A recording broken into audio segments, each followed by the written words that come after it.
All right, today on SEO Leadership, we are in our second episode of 2025, and today we have on such an exciting guest. It is the global head of search from Swoop. Jimmy joins us on the SEO Leadership today, and Swoop has actually been shortlisted for the 2023 Global Search Awards for Best Use of Search in Finance in the SEO category. So that's already been quite an awesome accomplishment for Swoop. And we're excited to delve into that a lot more with Jimmy and all the strategizing that's involved in his time at Swoop.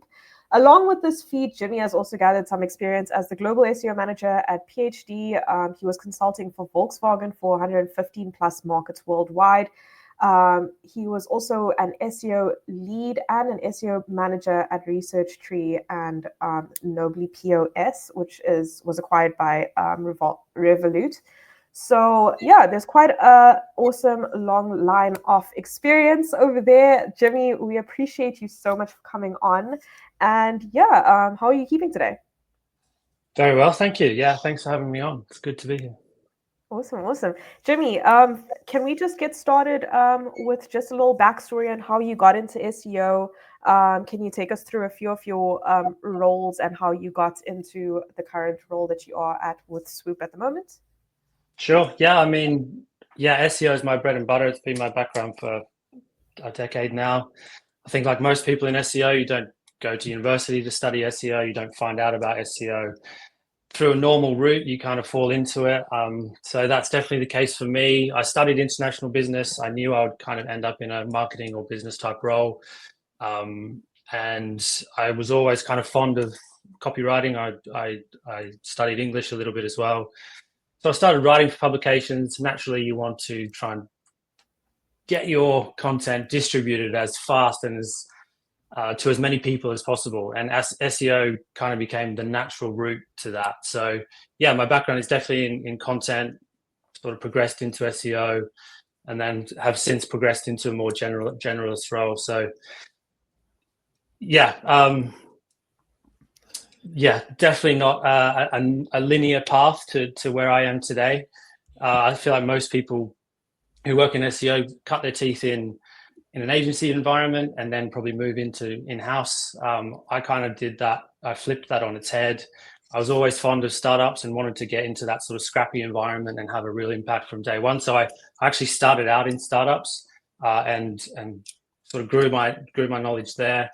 And then out of curiosity more than anything, I went to an agency for a couple of years just to kind of understand how they operate, because it kind of felt like the other side, and most SEOs were probably working on the agency side, and I hadn't done that yet. So I went and did that for a couple of years. But yeah, I've made my way back to a startup and a scale up environment, and it's definitely the right fit for me. It's definitely the right environment for me. Yeah. Excellent. Awesome. Love that.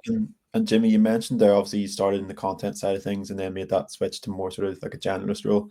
How was that switch and what part of the career did that happen? And is there any sort of big takeaways or things that somebody can look out for if they're going through that at the minute?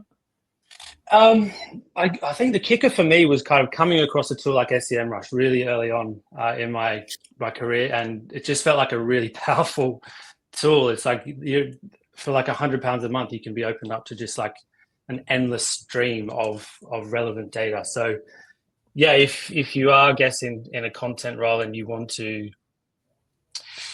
do want to move into more of an SEO sort of specific role, I guess, yeah, learn those sorts of tools because they are invaluable. But a big part of what I'm trying to shift my team and my sort of focus away from is actually now moving away from those tools and really leveraging first-party data as opposed to leaning heavily on the likes of SEMrush or Ahrefs. I think there's still a really important part of a toolkit for a content marketer. But I think in this sort of day and age, it should be secondary. It shouldn't be your go-to source. We all talk about it as marketers needing to be really close to our customers, but I think this year it actually has to happen. And people do actually, SEOs, content marketers of all disciplines have to start talking to their customers a lot more and getting much closer to their customers. And the first party data that your clients or your company has, if you have enough of it to leverage, I feel like we do. So I'm going to lean into that first party data and use the tools like SEMrush as a secondary sort of source of information.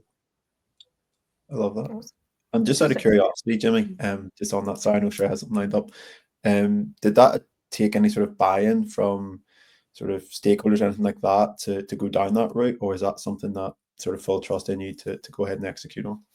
Yeah, I mean, I think personally, my position right now is the company has spent 12 months investing in data and giving us the infrastructure to be able to leverage that first-party data easily. So there was kind of alignment naturally, I think, between the company and the decision makers wanting to get better at leveraging first-party data. And yeah, just almost by pure coincidence, I think from an SEO maturity point of view, our SEO program was at that level of maturity as well. So it was a nice alignment, but it was kind of by chance in a way.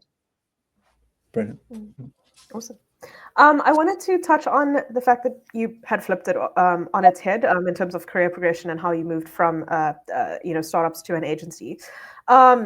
Just because out of curiosity, it is quite a sort of general path for people to go from agency, gather that experience, and then go in-house.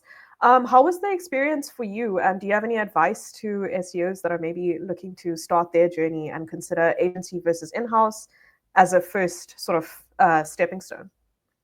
I think they both come with pros and cons. And I think if you really want to go deep on a discipline like SEO, absolutely get yourself into an agency environment and work on as many accounts or websites as you can and cut your teeth that way.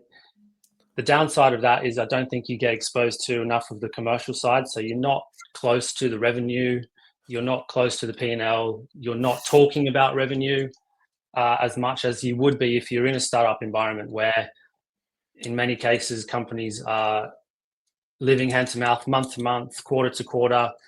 If you don't hit your targets this quarter, the company could die this year. Like you have to be commercially astute to be in a startup environment. So I think if you want to have that commercial acumen and you want to sort of know that the work that you're doing is actually having an impact on revenue, because every business needs to make revenue to survive. So if you want to get close to the commercial side, go in-house and go to a startup. But if you want to really go deep on a discipline like SEO or even further into technical SEO or something, then obviously an agency environment, there will be an agency that you can really get deep on for sure. And Jimmy, obviously, do you think that's an area where maybe agencies could improve upon? Because obviously when you get to like sort of director level and stuff within an agency, you do have that sort of commercial aspect as part of it. Do you think that's something that maybe should be taught to sort of junior SEOs from the get-go and sort of probably make it easier to understand how much their work actually affects the bottom line? And if so, how would you go about doing that? Definitely, yeah. I mean, I don't think any employee at any level of a business wouldn't make sense for them to understand the impact that they're having from a revenue perspective, getting them as close as they can to the revenue. I've found in not specifically my agency sort of role when I was there for a couple of years, but I feel like SEOs in junior roles in an agency environment, they get so in the weeds of the project that they're working on at the time, maybe a migration or something like that. And they kind of they forget actually why they're doing it and why their client has tasked their agency with doing this. And it's ultimately to make the company more money. So I think if you can always think about every task that you're doing or project that you're working on through the lens of revenue, then you're always going to come out better than if you're just focusing on the metrics, the really specific SEO metrics. Awesome. I've got a question. I mean, just in regards to your previous experience at Volkswagen as a consultant as well, and you have like quite a lot of experience just in different kinds of markets. How has that sort of influenced your leadership style at Swoop, as well as your communication style at Swoop? Yeah, it's a good question. I think now I have to think about everything through a global lens first. So it's how can the work that I do have the most impact sort of across all of the markets and more specifically on our focus markets. So yeah, you're always thinking about things sort of through a multi-market lens first. And sorry, what was the second part of the question? How has it influenced your leadership and your communication style currently at Swoop? Communication style, yeah. I suppose, well, most importantly, we're a remote first company. I think having the soft skills to be able to communicate effectively across not only just different markets and different cultures. Like, for example, you guys are in South Africa and Ireland. We both have, Swoop has offices and people working for Swoop in both of those markets. So we're across different time zones, we're across different cultures, we're working remotely. So it's very similar to SEO for hire in a way that you have to be cognizant of, different ways of communicating. And so you have to really master those soft skills of communication across platforms like Slack, and then really make the most of the time that you do spend face to face with people. It's easy to get sort of caught in small talk and stuff, but you have to really maximize the time that you spend face to face with your colleagues who are across different markets, because they are so few and far between. So it absolutely has changed the way I communicate and try and utilize the time that I have with my team. You mentioned that you're going more into office this year, and I can imagine a lot of companies are moving back into office begrudgingly for some employees. But what sort of persuaded you to sort of make that decision? And how? I mean, I'm not sure how far you've gone into actually going back into office, but how has it been? Yeah, it certainly won't be like mandated for 3 days every week to be in there, but it's just a desire to spend more time face to face, because we've been remote for so long. We all know the value of spending time with our colleagues face to face, and it's just about doing more of it and making the use of the time that we do spend together, having a clear agenda, having a clear reason for getting together, because we do have to travel from quite a distance to all come together. So it's making sure that when we do get in the office, we're not spending 2 hours just talking about life. You really have to get into the weeds and have a clear agenda and make the most of that face-to-face time. So things like strategizing and decision making, I think from a top level will happen face-to-face, but we certainly don't need to be face-to-face every day or every week or even every month. It's just about being really clear about what we want to do when we are getting together face-to-face, and making sure we can then go away and be as effective as we can when we're not face-to-face, when we're back working remotely. Awesome. And just in terms of, because you did mention that you were remote first, how do you guys identify when is the best time to hire, or when your teams need to bring on another teammate and scale the team? Good question. I guess, well, there could be 2 ways. It's like when you've reached scale and you're starting to grow and you can't keep up, then obviously you need to potentially get new hires in to keep up with that growth. But also if you've plateaued a little bit, maybe the things you're doing currently aren't working correctly, and you need to pivot ever so slightly and maybe get a new hire in that has a slightly different skill set. So if your SEO is growing really good and you need more sort of hands to do that, absolutely go and hire another SEO specialist. But if things are plateauing and you might need to sort of be investing more into, say, paid search or CRO or analytics, then you maybe put a business case together to hire someone who works in your team but with a slightly different skill set. Awesome. Yes. Excellent. And Jimmy, on that, just how do you approach, obviously the financial services industry's got a lot of like red tape, but then you have that sort of startup feel as well to it, so it obviously takes a lot more buy-in with sort of from stakeholder stuff to get that red tape through. But with that startup feel as well, usually things move a lot quicker. What's that sort of like paradox like, and how do you guys sort of use that to your advantage? Yeah, it's a fine line, because obviously if you're a startup, you want to move fast and execute fast and iterate, but equally you're being watched by the regulatory bodies who look over the financial services industry. So it is a fine line. I think as long as you've got, so in our case, for example, we really vetted our content writers who write all of the content that lives across the website and is a big acquisition channel for us, content marketing and SEO. As long as you've got vetted content writers who have the credentials and the knowledge and the experience to talk about what they're talking about, I think you'll tick a lot of the boxes.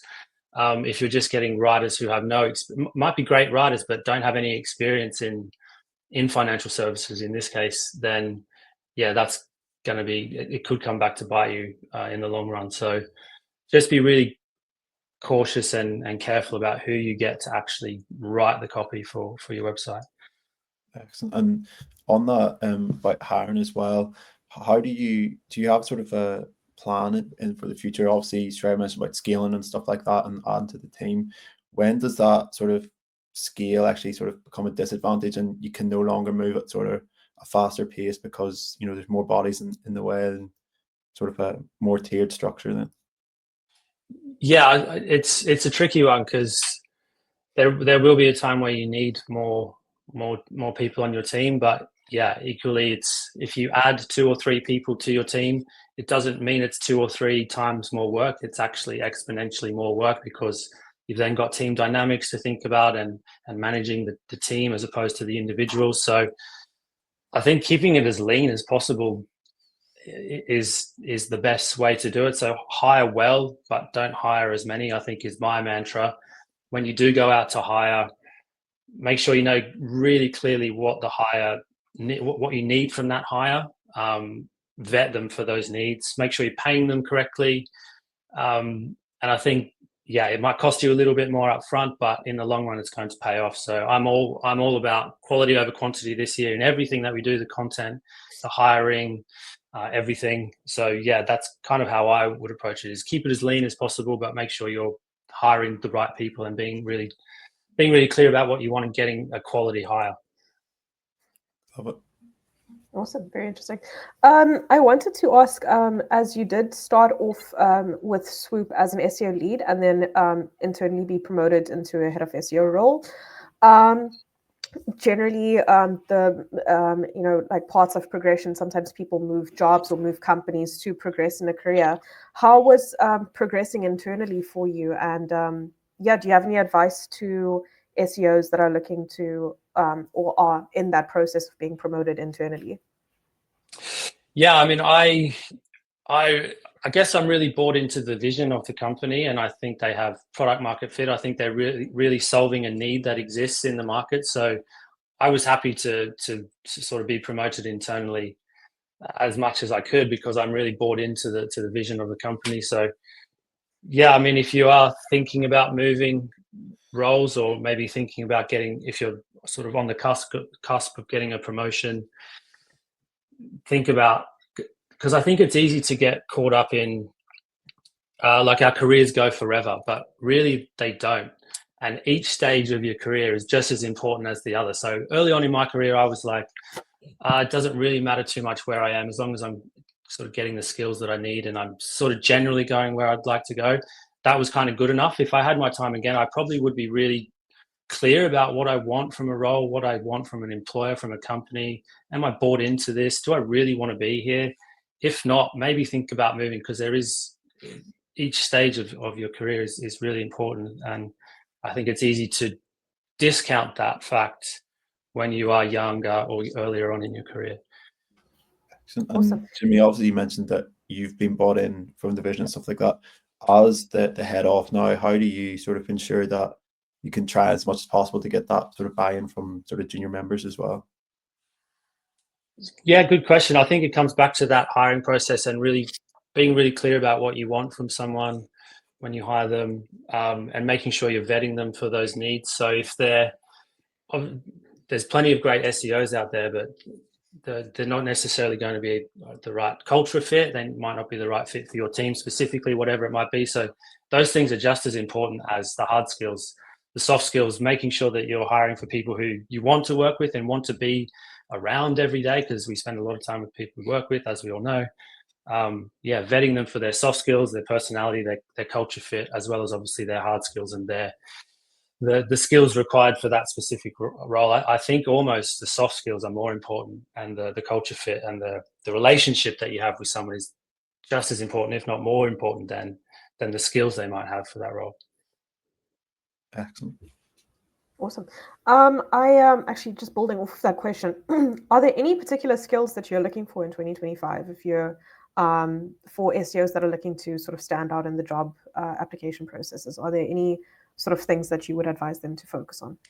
Yeah, soft skills for sure. So being able to communicate effectively, especially in a remote environment, you have to know how to communicate on Slack. You have to be willing to pick up the phone if need be. I think a lot of people will shy away from picking up the phone, which is kind of strange, but pick the phone up, call your colleague.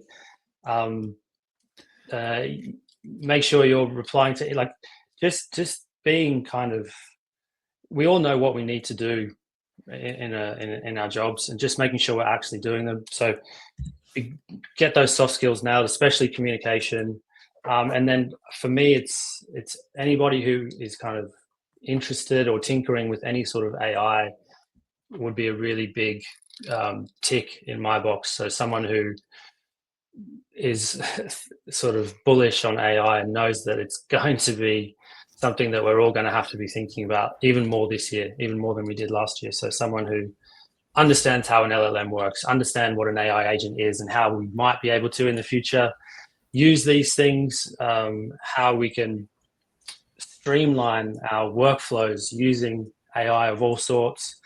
Yeah, someone who's tinkering and understands AI, that's going to be a big green tick in my eyes. Awesome. Just to build off of that, the AI question. I actually wanted to. It is such a hot topic this year and the past few years actually, but more so this year, involving it in strategy. How have you been preparing and training your team to sort of implement AI more into their processes? Do you have trainings or, how are you tackling that topic? I think for me, it's still such early days, right? So I don't know, LLMs have been talked about sort of in the mainstream for 12 months now. But it feels like a lot longer, but really it's still just such early days. So giving everyone the tools and the capacity to be able to play and tinker, and give them a ChatGPT Plus account. It's only $20 a month. Give them access to that. Let them just play. And I think the more time you spend in these tools, the more you'll realize the value, and you'll kind of be able to carve out the use cases that are specific to you and how these tools can help you. So it's not, to me right now, it's not about formal training. It's just giving them the breathing space to play, and the budget essentially to be tinkering with these tools. Because ultimately they don't cost a whole lot. You can get a lot done with a £20 or $20 ChatGPT Plus account. Yeah. Excellent. And on the flip side of Trey's sort of last question, what sort of the most common mistakes that you've seen over the past sort of couple of years from SEOs who are maybe sort of junior to mid-level? Potentially coming back to that notion that everything we do in any business, in any business unit, is to make a company money. And so I think not thinking about everything you do through that lens could be dangerous. Thinking too much about the SEO metrics and not how they tie into the wider business goals. So getting aligned with the top level business goals, and then getting aligned to the revenue, and how you as an individual contributor, and how your team and how SEO as a function can help a business achieve its goals and ultimately make more revenue. So yeah, get close to the revenue, I think. Love it.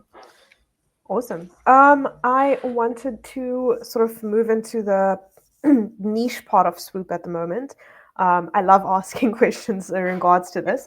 So how was it sort of moving into a niche like what Swoop is in? And for sort of SEOs that are looking to apply to companies that are in specific niches, do you have any advice to them on how to stand out towards those companies that are looking to hire?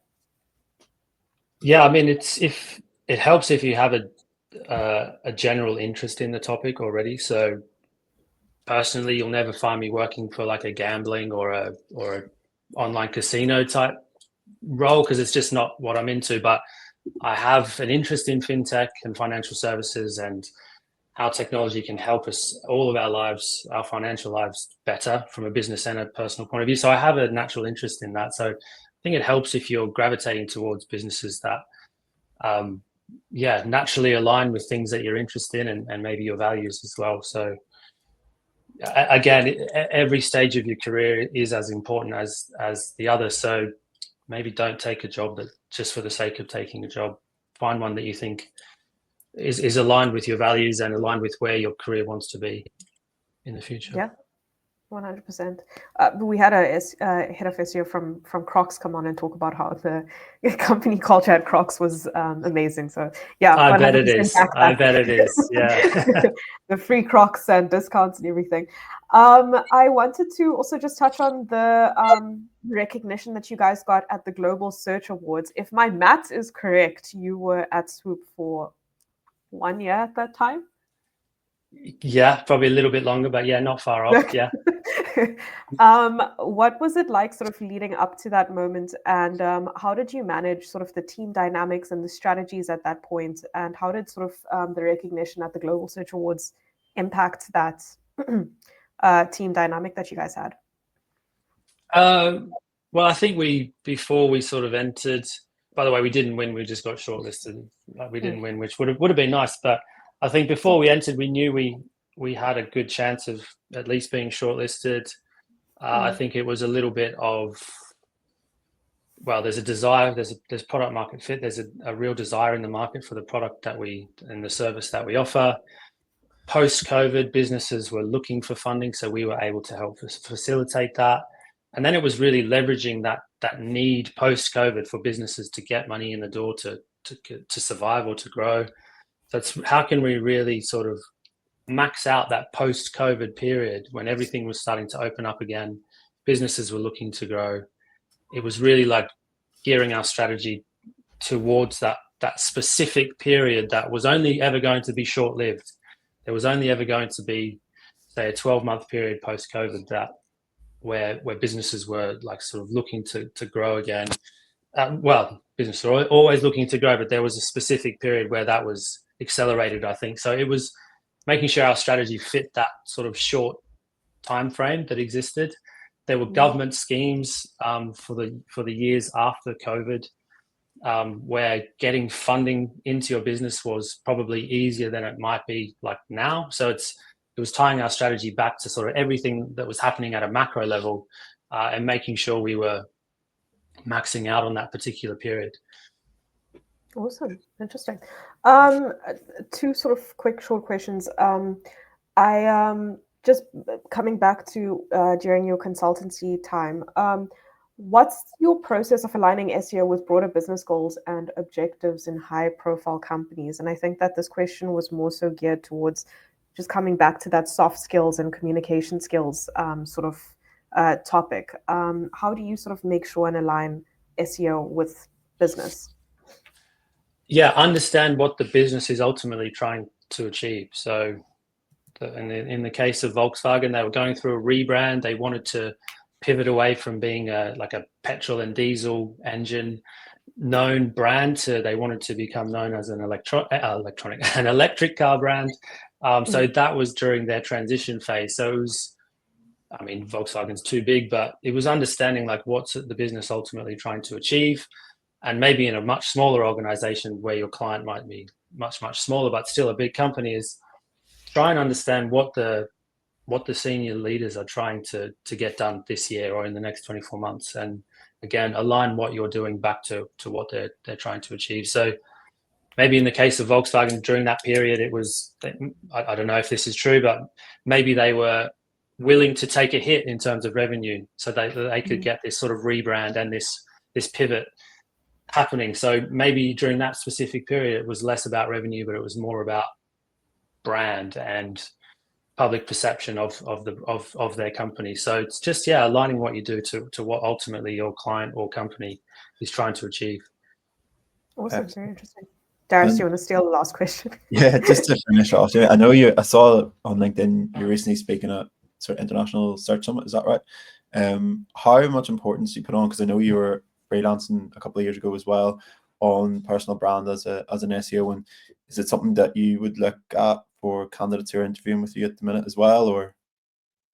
Yeah, for sure. Yeah, I mean, it's not easy to build a personal brand. So the ones that are doing it right, or even just having a go at it, I think takes a lot of guts, and giving it a real crack. I think that's definitely another green tick in my eyes. If you're actively creating content, if you're trying to build your personal brand, I think it's not only going to benefit you personally, but yeah, it's going to look really good in the eyes of hiring managers for sure. So it's something. Yeah, you're right. I did speak at International Search Summit last year and 1 or 2 others, and it's something I want to do more of and build my own personal brands. I think it's really important. Awesome.